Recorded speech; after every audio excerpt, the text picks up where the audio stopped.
Sa Tanay Rizal, isang revolusyon ang sumisibol. Ang bumubuhay sa revolusyong ito, araw. Bago magkaroon ng solar power, umaasa lang ang mga pamilya at silid-aralan sa lampara at kandila. Mabagal ang takbo ng buhay sa araw-araw. Sa 20 years ng pagtuturo ni Miss Daisy, naaalala pa niya ang mga panahong wala pang solar power. Ang gamit dito ng mga tao sa community, gasera at kandila. Pakiramdam ko talaga nahuhuli yung mga bata dito sa school kasi nga out of electricity. Para kay May na tubong laiban, malaking ginhawa ang dala ng solar power. Masasabi ko pong yung mga gawain namin paggabi ay masyadong limitado kasi bakit? Yung halimbawa sa mga bata, sa mga mag-aaral, gagawa sila ng homework nila.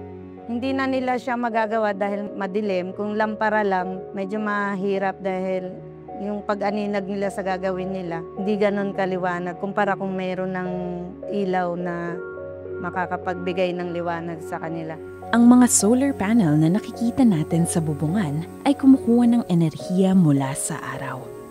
Mas malinis at mas mura tong alternatibo kaysa sa carbon o gasolina na karaniwan nating pinagkukuhanan ng kuryente sa Pilipinas.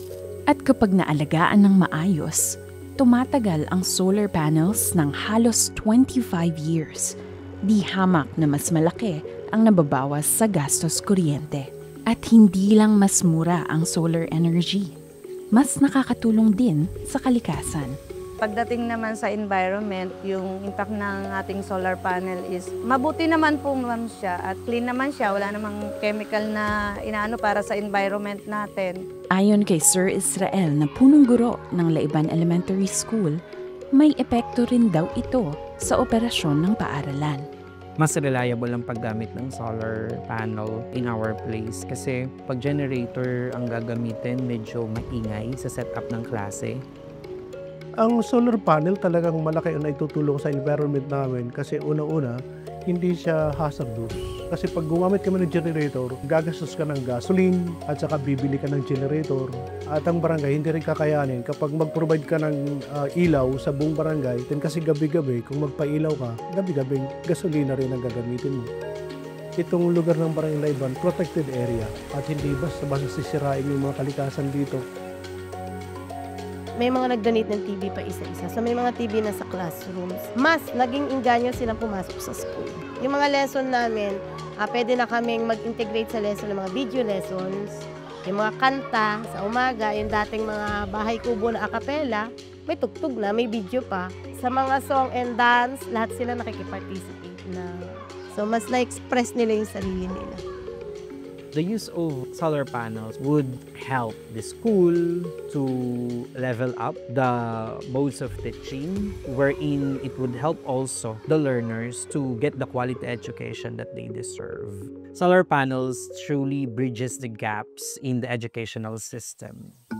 Maliban sa pag-aaral ng mga bata, natutulungan din ng solar panels na magpaandar ng freezers sa sari-sari stores na nag-iimbak ng mga pagkain para sa komunidad. Kasi dati, puro canned goods lang ang naititinda. So ngayon po, nung lumabas na yung solar na yan, may mga tindahan na nag-avail ng ganyang gamit. Nakaprovide na po sila ng mga like refrigerator, yung mga storage na pwedeng malagyan ng mga dagdag paninda pa nila tulad ng mga frozen fish, meat. Di katulad dati mga 2 days mula nang magtinda yung tindahan, medyo may pagkasira na yung mga paninda. Pero sa ngayon, napipreserve nila kahit pa 1 week. Unlike nung wala pang solar panel na hindi sila nakagamit ng freezer. Ngayon, na may solar panel na, so mga tindahan ay meron nang gagamit na ganoon. Pati ang mga maliliit na negosyong karaoke rentals na nagbibigay kabuhayan sa mga pamilya na susuportahan din. At kahit sa pagpapanatili ng demokrasya, malaki ang naitutulong ng solar power. Noong naging voting precinct ang Laiban Elementary School, yung entirety noong election, yun lang din ang nagamit namin. Kumbaga, hindi na kami nakagamit ng generator. Naniniwala kami, ma'am, na yung solar panel ay talagang nakakatulong sa eleksyon ng Barangay Laiban. ginamit kasi yung PCOS machine. Kaya malaking tulong kasi nga meron kami solar panel. Matapos yung butuan ng mga tao, kasunod ka agad nun yung pagbibilang ng mga boto. Kaya ang bilis. Nakaugat ang tagumpay ng demokrasya sa sistema ng edukasyon. Para sa Laiban, higit pa sa kuryente ang naibibigay ng solar power. Ito ay pundasyon ng mas maliwanag na kinabukasan. Tumataas yung kumpiyansa nila sa sarili. So, nagsisikap na sila na makatapos ng pag-aaral. Mas dadami yung mga bata dito sa Laiban, dito sa bundok ng Laiban na professional na. Yung nakikita namin sa future ng Barangay Laiban, kung mas mapaunlad pa yung solar panel o kuryente namin dito sa Barangay Laiban, mas mabilis ang progreso at pag-unlad. Pinapangarap ko dito sa community namin, sa solar power electricity is unti-unti lahat magkaroon ng solar electricity. Sa Laiban, ang pagkakaroon ng solar power ay nagbibigay liwanag sa landas tungo sa kaunlaran at tagumpay.